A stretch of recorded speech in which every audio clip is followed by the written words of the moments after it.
बिस्मिल्लाहिर्रहमानिर्रहीम। अस्सलाम वालेकुम नाज़रीन, मैं हूं साकिब राठौर और आप देख रहे हैं मेरा फेसबुक और यूट्यूब चैनल। नाज़रीन इकराम, आलमी यौम मोहब्बत है और मोहब्बत कुरान से की जाए तो ज़्यादा मुनासिब भी है, ज़्यादा अफजल भी है और ज़्यादा अजीज़ भी है। हमें फूल के बजाय कुरान पाक तोहफे में देना है। मेरे साथ मौजूद हैं अली बलोच। गुज़श्ता कई सालों से 14 फरवरी के दिन इस्लामाबाद में हज़ारों कुरान मजीद के नुस्खे लोगों में तकसीम करते हैं। अली भाई, आइडिया कैसे आया? अस्सलाम वालेकुम जी। सबसे पहले साकिब भाई आपका बहुत शुक्रिया, आप पिछले साल भी आए, इस दफ़ा भी आए, जज़ाकल्लाह।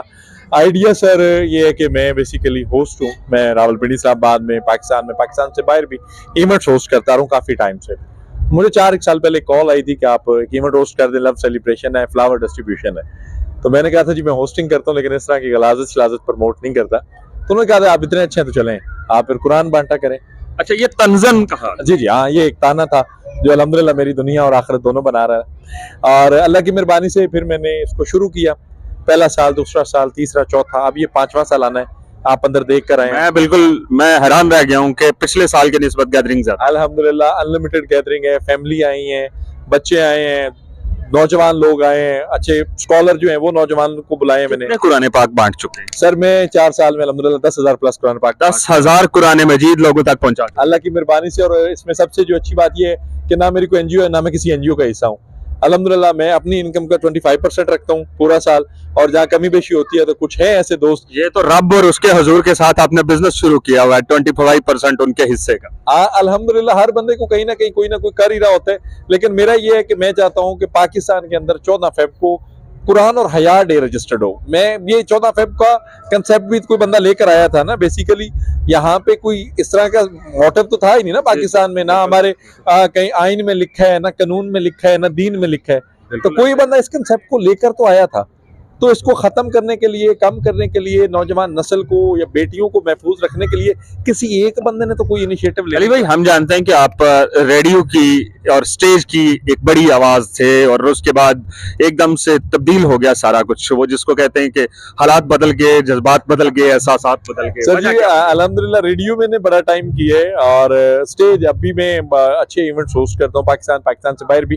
लेकिन अल्लाह पाक की जात ना, हमारे यहाँ मसला ये कि बुजुर्ग उसको समझा जाता है जिसके हाथ कांप रहे हो, झुर्ड़ियां पड़ चुकी हो, मरने वाला हो। बुजुर्गी का असल मकसद है इल्म। अल्लाह पाक हो सकता है ये एक ताना जो है ये मेरी आखिरत बना रहा हूँ। मुझसे जुड़े दोस्तों की, बहुत सारे दोस्त मेरे साथ पिछले 5 साल से यहाँ पे एक कंसेप्ट है जी, नात खान पैसे लेता है, मुकर्रर पैसे लेता है, हाफिज पैसे लेते हैं। अल्लाह का शुक्र है मेरे साथ जो 5 साल से दोस्त जुड़े, आज तक उन्होंने मुझसे 1 रुपए की डिमांड नहीं की। उन्होंने अल्लाह की मेहरबानी से मेरे साथ मिल के कंधे से कंधा मिलाकर कुरान पाक तकसीम किए। उन्होंने कोई टारगेट आपने रखा है कहाँ तक अपने कितने कुरान पाक तकसीम करने हैं? हाँ, जब तक जिंदा हूँ, बस इतना सा टारगेट है। कुछ लोग ऐसे होते हैं कि हमने 1,000 कुरान पाक करना है, 1 करोड़ कुरान पाक लोगों तक पहुंचाना है। नहीं सर, कुरान पाक अल्लाह पाक की मुकम्मल जामिया किताब है जिसके अंदर आपकी दुनिया और आखिरत दोनों है। इसमें कोई फिरका वारियत नहीं है, कोई बंदा इसको डिनाई नहीं कर सकता, पहली बात। दूसरी बात ये कि टारगेट रखे जाते हैं दुनिया में किसी को कम्पीट करने के लिए। जब आपका बिजनेस अल्लाह के साथ हो, जब आप मुखातिब उससे हो जो दो जहां का मालिक है, और फिर आप बंदे उसके हो जो वजह खाल के कायनात हैं, तो फिर आपका टारगेट तो इसमें तो कोई आ ही नहीं सकता ना, आप तो अनलिमिटेड है। पिछले साल जब हमने देखा कि आपने कुरान पाक जब तकसीम किए तो मेरे लिए ये एक हैरान कुन बात थी कि मैं आपके पास आया, मैं अपने एक दोस्त के तवस्सुत से। इस साल खुद दिल ने कहा कि चलो अली भाई के पास। इस दफा खुद अकेले नहीं है, आप दोस्तों को लेकर भी आए, ये सबसे अच्छी बात है। सही है, मेरा फर्ज बनता है मैं मजीद दोस्तों को ला सकूं। अली भाई, जाते जाते हमारी जो आवाम देखने वाली है, जो फूल बेचती है, जो चॉकलेट्स बेचती है, जो बैलून बेचती है, उसके लिए क्या पैगा? सर रिटर्न आता है, कोई भी इन्वेस्टमेंट है ना उसका रिटर्न आता है।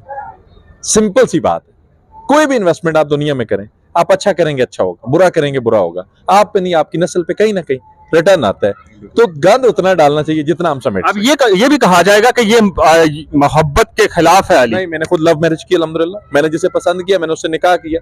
मैं मोहब्बत के खिलाफ नहीं, गलाजत के खिलाफ। अल्हम्दुलिल्लाह आप जिसको पसंद करते हैं फैमिली इन्वॉल्व करें, निकाह करें। आप देखें ना, आका की सुन्नत को जिंदा करें, ना कि आप मगरबी लॉबी को और कुछ ऐसी चीजों को लेकर आए जो कंसर्निंग ही नहीं है हमारे साथ किसी एंड से।